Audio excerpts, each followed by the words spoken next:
Sekarang saya akan memberikan contoh lain, yaitu tentang Nabi Sulaiman alaihi salam yang disebutkan Allah Subhanahu wa Ta'ala dalam surah An-Naml. Nabi Sulaiman alaihi salam sedang duduk di singgasananya, lalu ada seorang ratu yang akan datang menemuinya.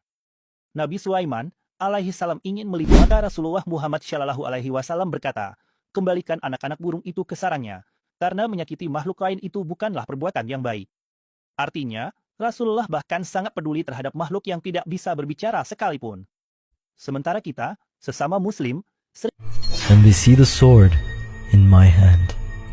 saya hanya akan mengatakan bahwa sebenarnya apa yang ada di hati mereka, yaitu kebencian dan dendam, itulah yang mereka ungkapkan terhadap kami. Sekarang saya akan memberikan Anda sebuah contoh yang berkaitan dengan sebuah mimpi. Dalam mimpi itu, saya sedang membawa sebuah kotak dan masuk ke dalam sebuah gedung. Lalu, dari belakang ada seseorang yang memanggil saya, "Kasim, tolong berhenti sebentar." Saya pun terkejut, siapa di sini yang bahkan tahu nama saya? Dan dalam mimpi itu, saya juga tidak mengenakan pakaian yang bagus, hanya pakaian lama, dan sandal plastik di kaki saya. Ketika saya menoleh ke belakang, saya sangat terkejut karena Nabi Sulaiman alaihi salam berdiri di belakang saya. Nah, saya sendiri tidak tahu apa yang ada di dalam kotak itu. Lalu Nabi Sulaiman alaihi salam bertanya kepada saya, "Dari mana kamu mendapatkan kotak ini?" Kemudian saya memberitahu beliau bahwa di suatu tempat ada gedung, dan di lantai atasnya kotak ini tergeletak. Saya mengambilnya dan membawanya pulang, lalu beliau bertanya, "Apakah orang-orang itu tidak melihatmu?" Saya menjawab, "Tidak, mereka tidak melihat saya." Saya juga heran kenapa mereka tidak bisa melihat saya. Lalu Nabi Sulaiman alaihi salam berkata, "Di dalamnya ada cincin, itu boleh kamu simpan, tapi tolong berikan kotaknya kepada saya." Mereka itu jin-jin yang jahat. Jika mereka tahu bahwa kotak itu sekarang sudah tidak ada di sana, mereka akan mengejarmu sampai kamu mengembalikan cincin itu kepada mereka. Jadi, beliau pun memberikan cincin itu kepada saya dan pergi untuk mengembalikan kotak itu. Sekarang Sulaiman alaihi salam. Saya ingin menjelaskan kepada Anda melalui contoh ini, betapa suci para nabi Allah Subhanahu wa Ta'ala itu, betapa bersih dan jernih hati serta dada mereka. Ketika saya membawa cincin mereka, yang merupakan cincin berharga milik mereka, tidak terlintas sedikit pun di hati mereka bahwa para jin akan mengambilnya kembali sendiri. Tidak, Anda lihatlah kemuliaan para nabi, bagaimana Allah Subhanahu wa Ta'ala telah mendidik para nabi itu, sehingga bukan hanya mereka memberitahu saya bahwa di dalamnya ada cincin, bahkan mereka merasa harus membantu saya dan memberitahu saya bahwa ini adalah cincin, lalu juga mengatakan kepada saya, "Besok datanglah kepadaku, aku akan mengajarkan cara menggunakan cincin ini." Dan memang keesokan harinya beliau mengajarkan caranya kepada saya cara mempergunakan cincin itu. Jadi, maksud dari pembicaraan ini adalah orang-orang yang membuat video atau komentar negatif tentang saya atau Anda, pasti di dalam hati mereka ada kebencian. Sekarang mereka mendapat kabar bahwa ada seseorang yang mendapat mimpi, dan dia adalah seorang ulama. Dia bahkan berkomentar, "Saya sholat 5 waktu, juga sholat tahajud, sudah memelihara jenggot, tapi saya tidak pernah mendapat mimpi seperti itu. Bagaimana bisa kamu mendapat mimpi?" Jadi, ini adalah rasa iri dan dengki. Sekarang, ketika Sulaiman alaihi salam melihat bahwa Allah Subhanahu wa Ta'ala telah memberi saya cincin itu dan Allah telah memberi saya akses ke cincin tersebut, maka Nabi Sulaiman membantu dan menolong saya serta memberitahu saya. Di dalamnya ada cincin, kalau tidak, saya tidak tahu. Sebelum saya lanjutkan, saya ingin mengatakan, jika ada salah satu dari orang-orang itu di sini yang suka berkomentar buruk dan membuat video, jika salah satu dari mereka di sini, pasti mereka akan merebut kotak itu dari saya dan berkata, "Siapa kamu? Lihat pakaianmu, lihat penampilanmu, dan apakah kamu pantas membawa cincin itu bersamamu?" Mereka akan merebut kotak itu dari saya dan mendorong saya keluar dari sana, mengusir saya. Jadi sekarang coba Anda lihat, di satu sisi, jika orang-orang seperti itu yang ada di sana, apa yang akan mereka lakukan? Dan di sisi lain, bagaimana Nabi Allah benar-benar menolong saya? Sekarang saya akan memberikan contoh lain, yaitu tentang Nabi Sulaiman alaihi salam yang disebutkan Allah Subhanahu wa Ta'ala dalam surah An-Naml. Nabi Sulaiman alaihi salam sedang duduk di singgasananya, Lalu ada seorang ratu yang akan datang menemuinya. Nabi Sulaiman alaihi salam ingin melihat apakah ilmu yang Allah ajarkan kepadanya juga diajarkan kepada orang lain? Maksudnya, beliau yang bisa memerintahkan angin, dan angin pun tunduk pada perintahnya karena Allah Subhanahu wa Ta'ala telah memberikannya kekuasaan itu. Maka Nabi Sulaiman alaihi salam bertanya kepada para jin dan manusia yang ada di majelisnya, adakah di antara kalian yang bisa membawa singgahsana ratu itu kepadaku sebelum dia sampai di sini? Lalu salah satu jin yang kuat berdiri dan berkata, sebelum engkau berdiri dari tempat dudukmu, aku akan membawakan singgahsana itu kepadamu, dan aku adalah orang yang dapat dipercaya.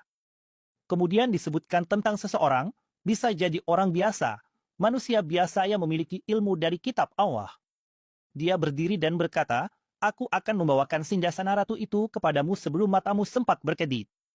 Maka ketika Sulaiman alaihi salam melihat singgahsana itu sudah ada di hadapannya, beliau berkata, ini adalah karunia dari Allah Subhanahu wa Ta'ala, agar dia mengujiku apakah aku bersyukur kepadanya atau kufur terhadap nikmatnya.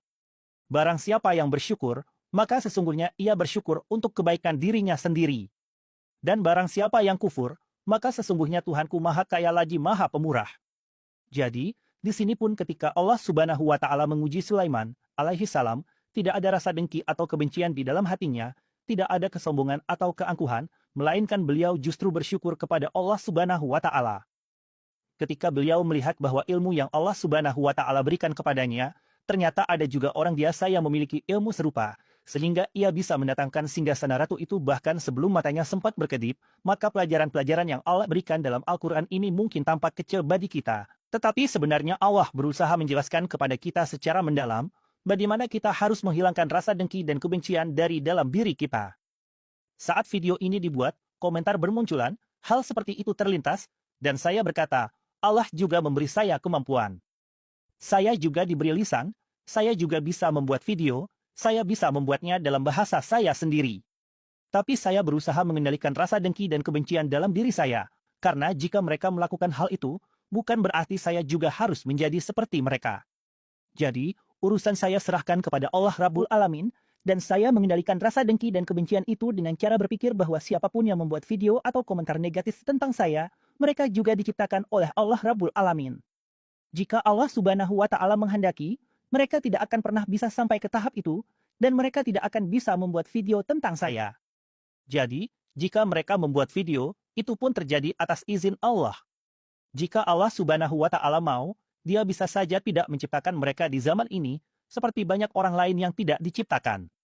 Jadi, apapun yang terjadi, misalnya video-video yang dibuat untuk menentang saya, atau sedikitnya orang yang berkomentar, saya anggap itu sebagai ketetapan Allah Subhanahu wa Ta'ala dan saya memilih untuk mengabaikannya. Anda melihat 8 tahun berlalu. Saya tidak pernah membalas komentar siapapun dengan cara seperti itu selama 8 tahun ini, dan saya juga tidak pernah membuat video apapun. Saya menyerahkan urusan saya kepada Allah Rabbul Alamin, karena hanya Allah yang akan membalas mereka. Ada satu komunitas yang selalu mendukung saya, yang membuat saya sabar dan memberi saya kekuatan, karena mereka mungkin bisa lari dari saya, tapi kemana mereka akan lari dari Allah, Tuhan semesta alam? Atau pada hari kiamat, Allah Subhanahu wa Ta'ala pasti akan membangkitkan mereka, dan pada hari itu, Dia akan bertanya kepada mereka tentang tuduhan palsu yang mereka lemparkan kepada Qasim, tentang kebencian dan dendam yang mereka tunjukkan terhadapnya. Jawablah sekarang. Kita sebagai Muslim sekarang sudah sangat jauh dari agama. Sekarang saya akan memberikan contoh lain kepada Anda, bahkan orang-orang kafir pun diciptakan oleh Allah, mereka tidak tercipta sendiri, naudzubillah. Jadi, memperolok-olok orang kafir pun sangat tidak disukai oleh Allah Subhanahu wa Ta'ala. Baru-baru ini, Anda pasti sudah melihat bahwa di Qatar ada turnamen sepak bola, dan ketika pertandingan antara Arab Saudi dan Argentina berlangsung, Arab Saudi berhasil mengalahkan Argentina. Setelah itu, Anda pasti juga memperhatikan betapa banyaknya umat Muslim yang memperolok-olok, bahkan sampai memperolok Messi, padahal itu sama sekali bukanlah sifat seorang Muslim. Seorang Muslim seharusnya tidak memperolok siapapun, bahkan tidak memperolok orang kafir sekalipun. Ini sama sekali bukan sifat seorang Muslim, namun tetap saja umat Muslim banyak yang memperolok-oloknya. Lihatlah kebesaran Allah untuk memberikan pelajaran kepada umat Muslim, Allah justru menjadikan Messi sebagai pahlawan turnamen tersebut. Kalian semua telah melihat sendiri bagaimana dia diapresiasi di seluruh dunia. Jadi intinya, Allah Subhanahu wa Ta'ala melakukan semua ini untuk memberikan pelajaran kepada umat Muslim bahwa lihatlah, siapapun yang kalian olok-olok, dia juga adalah ciptaan Allah Rabbul Alamin, dia tidak tercipta dengan sendirinya. Dan jika kita memperolok-olok seseorang, secara tidak langsung, naudzubillah, kita sedang memperolok Allah, seolah-olah kita ingin mengatakan, naudzubillah, bahwa Allah Subhanahu wa Ta'ala telah melakukan kesalahan dengan menciptakan orang itu. Maka, sebagai umat Nabi, kita harus memperbaiki diri kita dengan mengikuti sunnah dan ajaran beliau. Kita harus membersihkan hati kita dari rasa dengki dan kebencian. Hari ini, kita melihat ada 73 golongan yang terbentuk. Golongan-golongan ini tidak terbentuk begitu saja, tapi muncul sebagai akibat dari rasa dengki dan kebencian yang ada di dalam hati kita. Sekarang yang terjadi adalah, satu golongan bahkan tidak bisa menahan diri untuk mendengarkan golongan lain. Maksudnya, jika ada sesuatu yang bertentangan dengan sifat atau kebiasaan kita, kita pun tidak mau menerimanya. Jadi, semua itu sebenarnya apa? Itulah rasa dengki, kebencian, kesombongan, dan keangkuhan di dalam hati kita, dan kita tidak berusaha menghilangkannya dari hati kita. Sekarang, ada sebuah peristiwa di masa Rasulullah Muhammad SAW ketika beberapa sahabat membawa 2 anak burung. Induk burung itu terbang ke sana kemari dengan gelisah. Ketika Rasulullah SAW melihatnya, beliau bertanya, kenapa burung ini tampak gelisah dan mondar-mandir seperti itu? Ternyata anak-anak burung itu telah diambil oleh para sahabat. Maka Rasulullah Muhammad SAW berkata, kembalikan anak-anak burung itu ke sarangnya, karena menyakiti makhluk lain itu bukanlah perbuatan yang baik. Artinya, Rasulullah bahkan sangat peduli terhadap makhluk yang tidak bisa berbicara sekalipun. Sementara kita, sesama muslim, seringkali saling menuduh tanpa melakukan penelitian, bahkan ketika kita tahu bahwa semua itu adalah kebohongan. Dia tidak pernah membuat klaim apapun, tetapi tetap saja, demi menunjukkan kepada orang lain, mereka berkata, lihatlah betapa kami membela Islam. Setiap ada fitnah baru, kami langsung memberitahu orang-orang agar mereka waspada. Tapi saya ingin bertanya, fitnah seperti apa sebenarnya itu? Bertahun-tahun yang lalu, Allah Subhanahu wa Ta'ala memberitahu saya dalam mimpi bahwa, Qasim, ketika kamu hendak tidur, bacalah surah Al-Ikhlas, surah An-Naas, dan surah Al-Falaq agar setan menjauh darimu. Jadi, fitnah seperti apa ini? Maksud saya, bagaimana mungkin itu fitnah jika dalam mimpi saya diberitahu untuk melindungi diri dari syirik dan segala bentuknya? Selama kamu tidak melindungi dirimu dari syirik dan segala bentuknya, maka pertolongan Allah Subhanahu wa Ta'ala tidak akan datang kepadamu. Jadi, apa buruknya dengan hal itu? Lalu, dalam satu mimpi lagi, Allah berkata, Qasim, ketika kamu makan, bersihkanlah piringmu dengan menjilati sisa makanan dengan jarimu, maka aku akan membuatnya jalan keluar untukmu. Sekarang coba katakan, apa buruknya dengan hal itu? Demikian pula, setelah syirik, hal yang paling ditekankan Allah Subhanahu wa Ta'ala kepada saya adalah agar saya tidak pernah berputus asa dari rahmat Allah, karena hanya orang-orang kafir saja yang berputus asa dari rahmat Allah Rabbul Alamin. Jadi, fitnah macam apa ini yang mengatakan kepada saya untuk tidak berputus asa dari rahmat Allah? Lalu juga, saya diajarkan untuk bersabar, karena Allah tidak pernah menyia-nyiakan pahala orang-orang yang sabar. Selain itu, Allah Subhanahu wa Ta'ala juga mengajarkan kepada saya dalam mimpi agar saya bersikap penuh kasih sayang kepada anak-anak, berbicara dengan lembut kepada orang tua. Jadi saya berpikir, apa buruknya dengan semua ini? Fitnah apa yang bisa dilihat orang dari hal-hal seperti ini? Dan kemudian orang-orang akan berkata, bukankah semua hal ini memang sudah ada dalam Islam, dalam Al-Quran? Tentu saja, semuanya memang sudah ada. Tidak ada hal baru di dalamnya. Tapi apakah kalian benar-benar mengamalkannya? Kalian yang mengkritik, membuat video, apakah kalian sendiri menjalankan itu? Tidak kan? Kalau kalian benar-benar mengamalkannya, pasti kalian akan berkata, baiklah kami akan bersabar. Sudah 8 tahun dia tidak mengklaim apa-apa. Mari kita lihat. Kalau dia memang benar, pasti kami akan percaya pada mimpinya. Jadi sekarang, mimpi-mimpi itu sudah ada di YouTube dengan tanggal-tanggal lama.